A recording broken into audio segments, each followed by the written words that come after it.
Berdoa berzikir selepas sholat itu boleh atau bid'ah?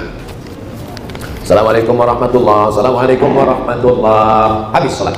Sholat itu aqwalun ucapan, wa af'alun perbuatan. Muftatahatun bitakbir, dibuka dengan takbir Allahu Akbar, wa muftatamatun bitaslim, ditutup dengan salam Assalamualaikum warahmatullahi wabarakatuh. Habis sholat. Adapun masalah jahar atau sir, itu yang ikhtilaf. Zikir selepas sholat tak ada ikhtilaf, sunnah. Yang ikhtilaf itu jahar atau sir. Mazhab Syafi'i dijaharkan sampai makmum faham. Bila makmum dah faham, disirkan. Ustaz Abdul Somad, kalau di masjid, saya kalau jadi imam, zikir selepas sembahyang saya baca jahar. Ada orang bertanya, Ustaz, makmum dah tahu, kenapa Ustaz tetap jaharkan? Makmum itu ada yang mu'allaf baru masuk Islam. Makmum itu ada budak kecil yang tak tahu bacaan. Makmum itu ada orang Islam, memang dia dah lama Islam, tapi baru itulah dia sembahyang. Dia tak tahu bacaan, maka saya kuatkan. Sebab bila dia nanti balik, ini budak-budak kecil yang sembahyang di masjid, lepas itu mak dia tanya balik, apa yang dibaca Ustaz Somad tadi bila lepas sembahyang?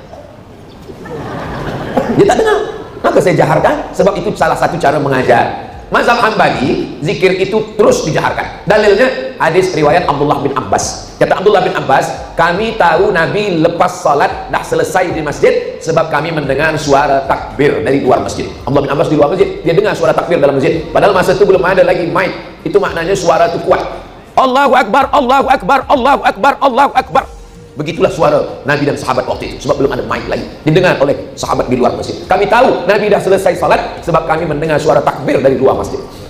Jadi masalah dalil zikir jahar. Adapun berdoa bersama imam, dalil yang pertama, ad-da'i wal mu'ammin fil ajri sawa, yang berdoa dan yang mengaminkan pahalanya sama. Dalil yang kedua, Nabi pernah mengatakan amin, amin, amin, tapi yang berdoa tak ada.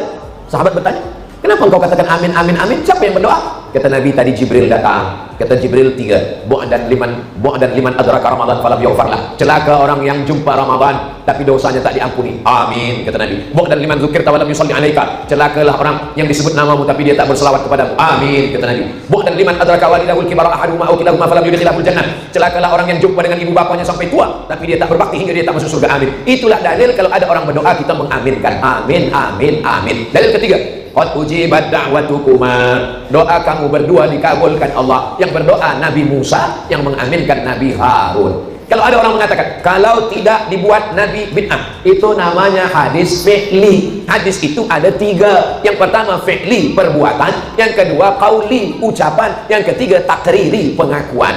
Jadi kalau ada orang hanya mensyaratkan perbuatan, kalau tidak dibuat Nabi bid'ah, macam mana dengan qauli? Tentang puasa Nabi Daud, mana tunjukkan saya Nabi melakukan puasa Nabi Daud? Mana ada? Kalau disyaratkan mesti fi'li.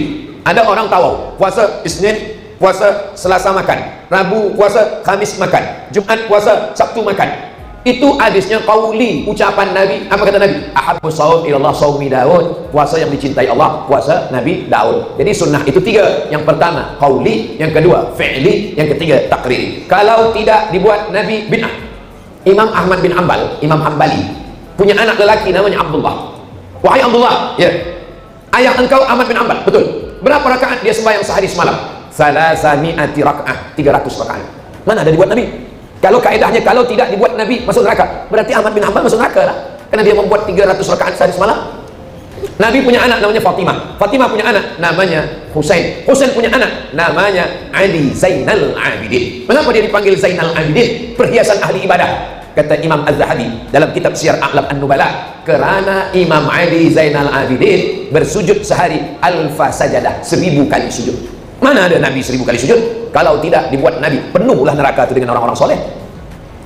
Abu Hurairah sebelum tidur malam, dia gulung tali, dia petik 1000 kali tasbih sebelum tidur malam. Subhanallah, subhanallah, subhanallah, subhanallah. Baru dia tidur. Tengok kitab Syiar A'lam An-Nubala. Kalau begitu masuk neraka lah dia. Sebab Nabi tak pernah memetik 1000 kali baru tidur malam.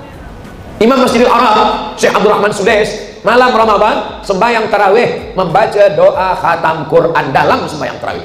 Kita di bumi Melayu baca doa khatam Quran itu bila anak dah khatam Quran bersunat, bukan dalam sembahyang, di luar sembahyang. Mana ada Nabi baca doa khatam Quran dalam sembahyang tarawih? Kalau begitu masuk neraka lah Imam Abdul Rahman Sudais sebab baca doa. Nah, jadi memahami sunnah tidak sempit macam itu. Kalau tidak dibuat Nabi masuk neraka, penuh neraka dengan orang-orang soleh.